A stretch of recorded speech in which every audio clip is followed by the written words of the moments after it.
সুপ্রিয় দর্শকবৃন্দ, আমি মোহাম্মদ কাউসার আহমেদ, একজন কথাসাহিত্যিক। আমার এই বছর অমর একুশে বইমেলা 2026-এ 4টি বই বের রয়েছে। এর মধ্যে একটি হলো মায়ের শেষ সম্বল, হাসি কান্নায় নোনা জলে গড়া স্বপ্ন, এটা উপনাম। মায়ের শেষ সম্বল, আসলে মা নামটি অতি ছোট, কিন্তু যেন ভাই মায়ের মতো মধুর নামটি ত্রিভুবনে নাই। এই মাকে কাছে একমাত্র শেষ সম্বল হলো তার সন্তান। তার সন্তান হলো মায়ের একমাত্র শেষ সম্বল, কিন্তু অনেক সন্তানরা তা বুঝতে চায় না।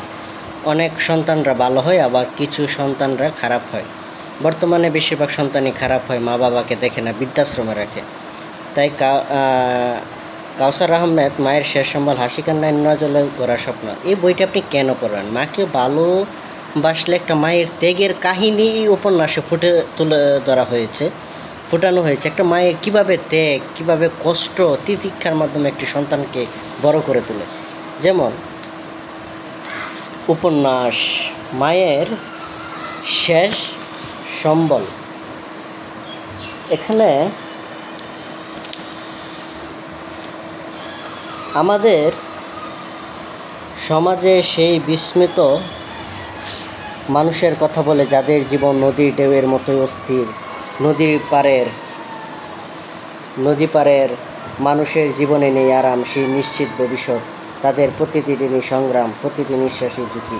প্রাকৃতিক দুর্যোগ, দারিদ্র, জলদস্যুর ভয়, সব কিছুর মাঝেও তারা বেঁচে থাকে অদম্য সাহসী। এই উপন্যাসের মূল চরিত্র সুজন, এক মাঝের ছেলে, যার মা মালা ছেলেকে শিক্ষার আলোয় মানুষ করার স্বপ্ন বনে যায়। পরিবারের সীমাহীন দারিদ্র, সমাজের অবহেলা, মহাজনের লোভী প্রস্তাব, সব কিছুর মধ্যেও মালা তার ছেলেকে আঁকড়ে ধরে রাখে, কারণ সুজনই তার শেষ সম্বল, শেষ আশার প্রদীপ।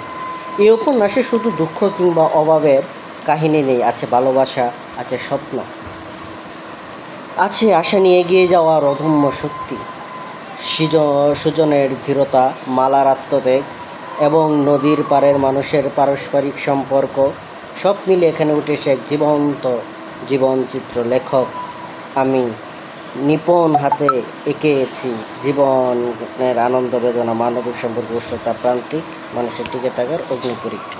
এখানে মেইনলি তুলে ধরা হয়েছে নদী পাড়ের একটা মানুষ, একটা জেলে, যাদেরকে মালু বলা হয় স্থানীয় ভাষায়, কিংবা স্থানীয় ভাষায় মাছ ধরে, অথবা যারা আসা যাওয়া করে জেলে স্থানীয় ভাষায় মালু, এবং কি যারা এপার হতে ওপার আসা যাওয়া করে মাঝি।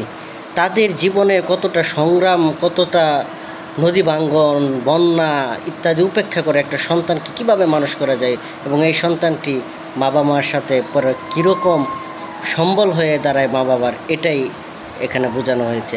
আপনার উপন্যাসটি পড়ে দেখবেন। উপন্যাসটি রকমারিতে পাওয়া যাচ্ছে PBS, ওয়াফি লাইভ, এবং কি ইচ্ছাশক্তি বুকশপে, অথবা আমার সাথে যোগাযোগ করবেন, জানাবেন কমেন্ট। আসসালামু আলাইকুম রহমতুল্লাহ।